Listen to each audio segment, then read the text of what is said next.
กราบสบายดีและสวัสดีเนาะพ่อแม่พี่น้องทั้งฝั่งลาวแล้วก็ฝั่งไทยแล้วก็อยู่ต่างประเทศเนาะพี่น้องเนาะมื้อนี้บ่ร้อยสิพาพี่พาน้องเฮ็ดบังข้าวหลามพี่น้องเลย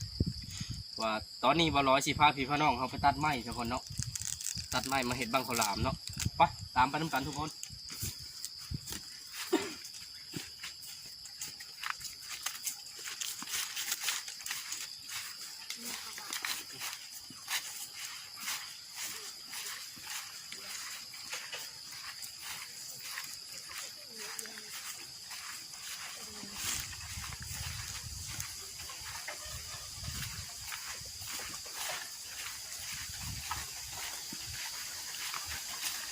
เอามาเลือกเบิ่งไม้พี่น้องเอามาเลือกเบิ่งไม้ที่มันยังอ่อนนะไม้ที่มันเกิดปีนี้เนาะแล้วเอามาเลือกเอาลำที่มันพอดีที่จะเฮ็ดบังข้าวหลามนั่นแหละทุกคนเนาะว่าเขาไปเลือกเบิ่งน้ำกันเนาะพี่น้องเนาะว่าสิเอาลำใดเนาะ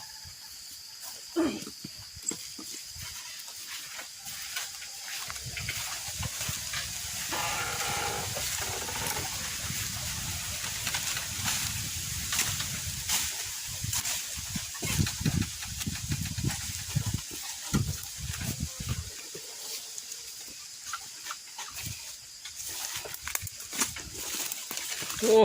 หกเติบทุกคนเนาะบ่ร้อยบ่ได้เข่าถึงละ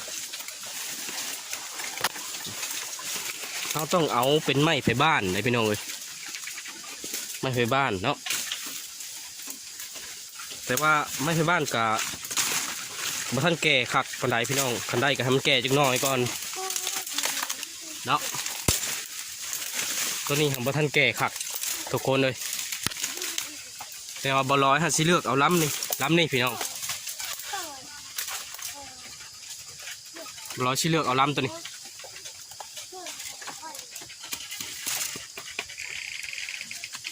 น่าจะพอดีโอ้บ่เห็นคักบ่ได้เนาะพี่น้อง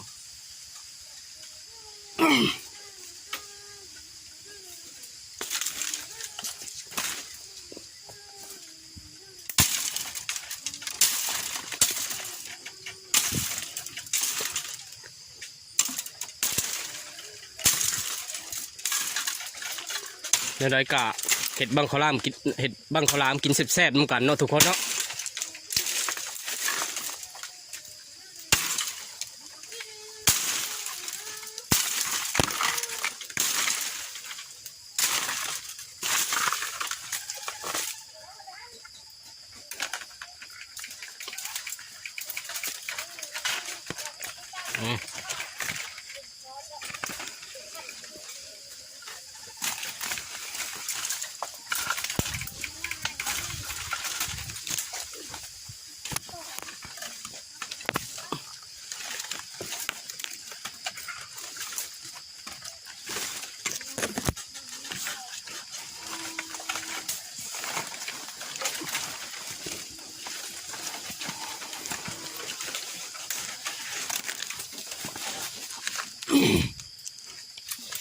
เนี่ยได้กระพากติดตามชมติดตามเสียเนี่ยเด้อพี่น้องเด้อพอได้บอลอยมีกำลังใจเนาะนี่พี่น้องลำที่สองก็คือลำนี่พอดีพี่น้องเลย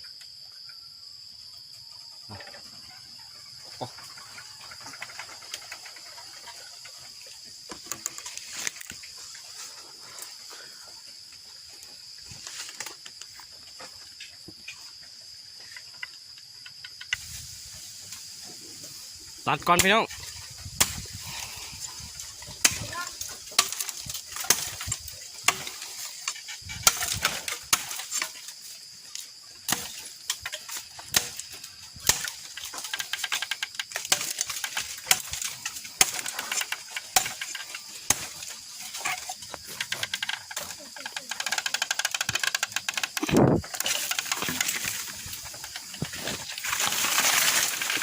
นี่สัตว์ลงเรียบร้อยทุกคนเนาะ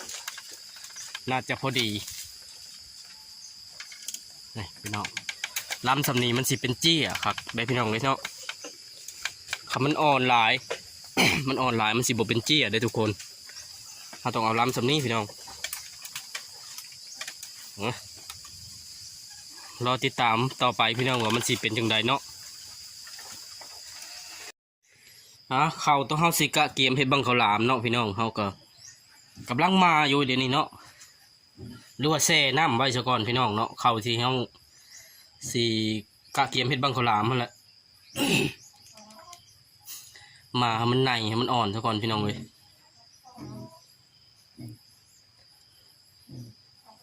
ไม้เฮาก็ตัดมากะเกียมเรียบร้อยเนาะตอนนี้เขาบ่ร้อยก็เอาลงมาแช่ไว้เรียบร้อยพี่น้องมีแต่รอให้มันในมันอ่อนซะก่อนแล้วบ่ร้อยก็สิเอาไปนึ่งก่อนเนาะ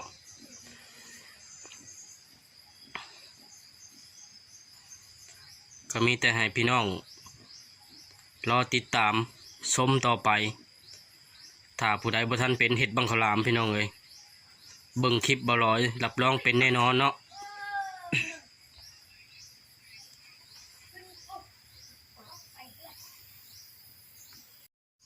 ก่อนสิฮอดขั้นตอนหยัดบังข้าวหลามกับบ่ร้อยก็มาดังพื้นดังไฟซะก่อนพี่น้องเนาะดังพื้นดังไฟกะเกียมข้าวเฮากำลังแช่อยู่ดินี่ไม้กับบ่ร้อยตัดมาเรียบร้อยพี่น้องเนาะนี่แหละไม้ก็น่าจะพอดีพี่น้อง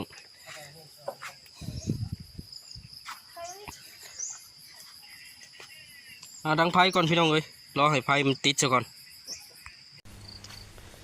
หลังจากข้าวเฮาก็สุกพอดีพี่น้องเนาะนี่เฮาก็เอาไปเท้าพี่น้อง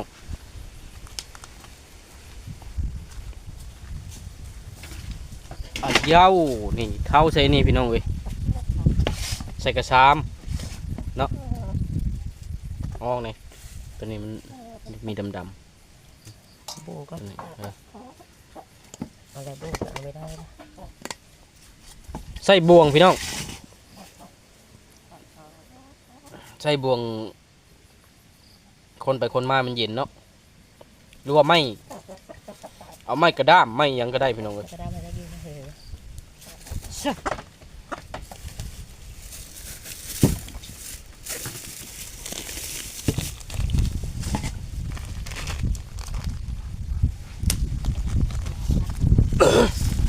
ก่อนอื่นเขาใส่น้ำตาลลงไปก่อนพี่น้องเลยมันเย็นน้ำตาลดิเปอร์อยากหวานหลายก็ใส่หลายพี่น้องอยากหวานน้อยก็ใส่น้อยเนาะ ตามไปด้วยน้ำกะทิพี่น้องชาวเกาะนี่เทลงไปเลยทุกคนเนาะน้ำฮ้อนฮอดกันแล้วกันนะหลังจากนั้นเขาก็เอาน้ำตื่มในพี่น้องน้ำนี่ต้มชุกแล้วเนาะน้ำเบาร้อยต้มชุกเรียบร้อยเลยได้พี่น้องเลยแต่หายใส่กระตุกมากินแต่ให้แต่น้าเนาะเพราะว่าช่วงนี้เบาร้อยเป็นวัดเป็นไอเนี่ยก็เลยกินน้ำต้ม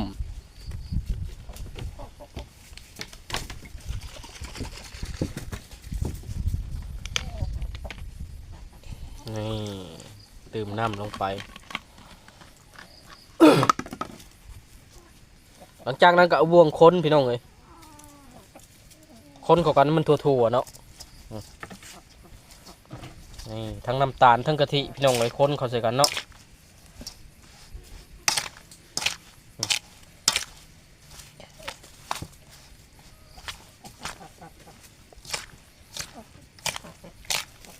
บ่ร้อยคอย่ำพี่น้องเลยเอาข้าวเหนียวเด้อเห็ดบังข้าวหลามเนาะยันพี่น้องเขาเศร้าต่างประเทศบ่เข้าใจเนาะ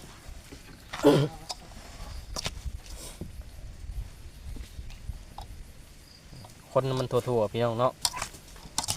ตอนนี้มันยังห้อนอยู่ฮะกัดเท่าออกมาแต่มวยใหม่ๆพี่น้องเลย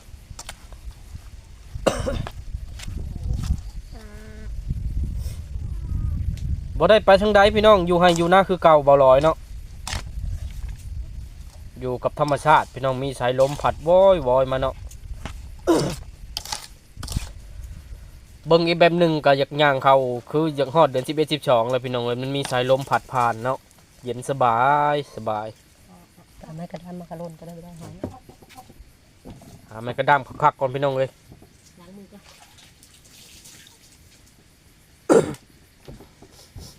กระด้ามกันเลย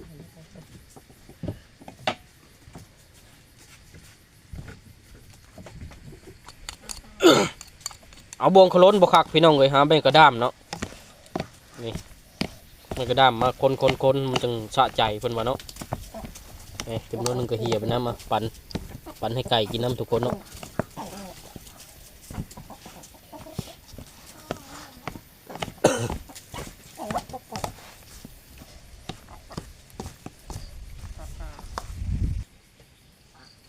บ่ร้อยก็มาเกียนไม้ก่อนพี่น้องเนาะเกียนไม้บังขลามกันทุกคนเนาะ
เกี่ยงฝักเลย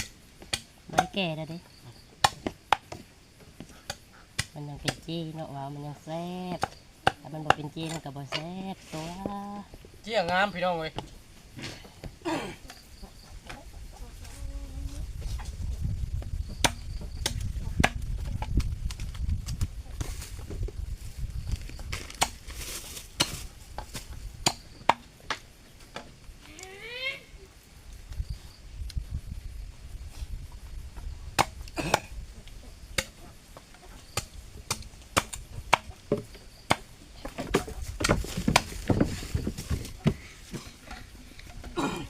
นี่พี่น้องหลังจากนั้นก็มาหยัดน้ำเนาะ ลมสิฮะ ยันลมเข่ามาพี่น้องมาหยัดบังขลามซอยกันบันนี้เนาะ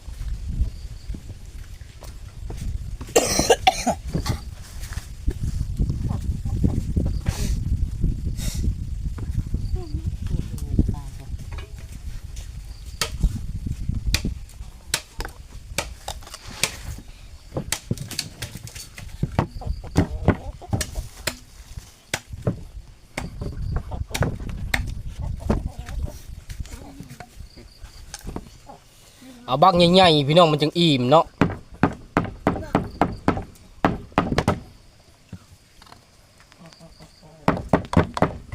มาพี่น้องมาหยัดบังขลาม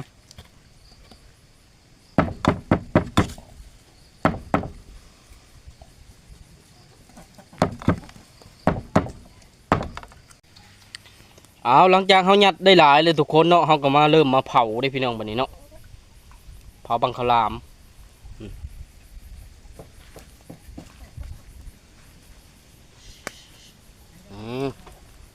เขาต้องเห็ดแบบนี้พี่น้อง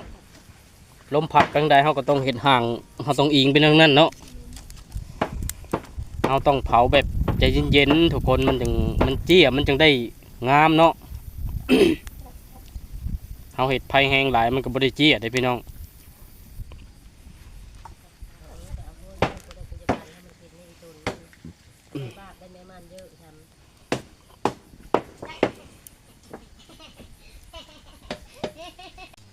เอาหลังจากเขาเผาได้ที่เรียบร้อยเนาะพี่น้องเขาก็มาปอกมาลอกน้ำมันบันนี้เนาะ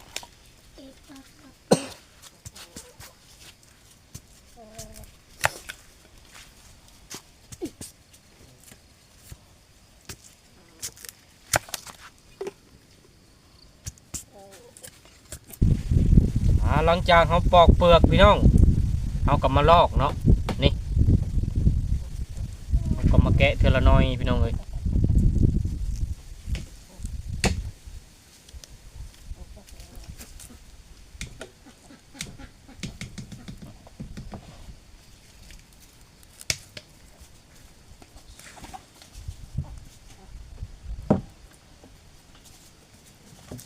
มันพอท่านเย็นคักมันก็บ่อยากเป็นเจี๊ยบอะไรพี่น้องเนาะเราก็ต้องจับไว้แน่ทุกคนเนาะ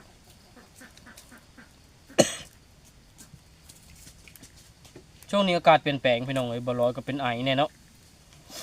เป็นหวัดเป็นไออากาศมันอยากเปลี่ยนแปลงละตัวนี้มันเปื้อนมันดำพี่น้องเขาก็เด็ดออกเนาะนี่เอาให้มาเขาก็ได้จากเขาปอกเรียบร้อยพี่น้องบ่ร้อยสิพาพี่พาน้องเขามาซิมบัดนี้เนาะนี่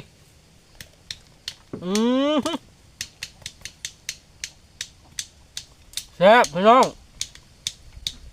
ทั้งหวานทั้งมันโอเคคลิปนี้ว่าจะมีก่อนพี่น้องเลยคลิปต่อไปยังเห็นให้พี่น้องเบิ่งใหม่เนาะขอขอบใจ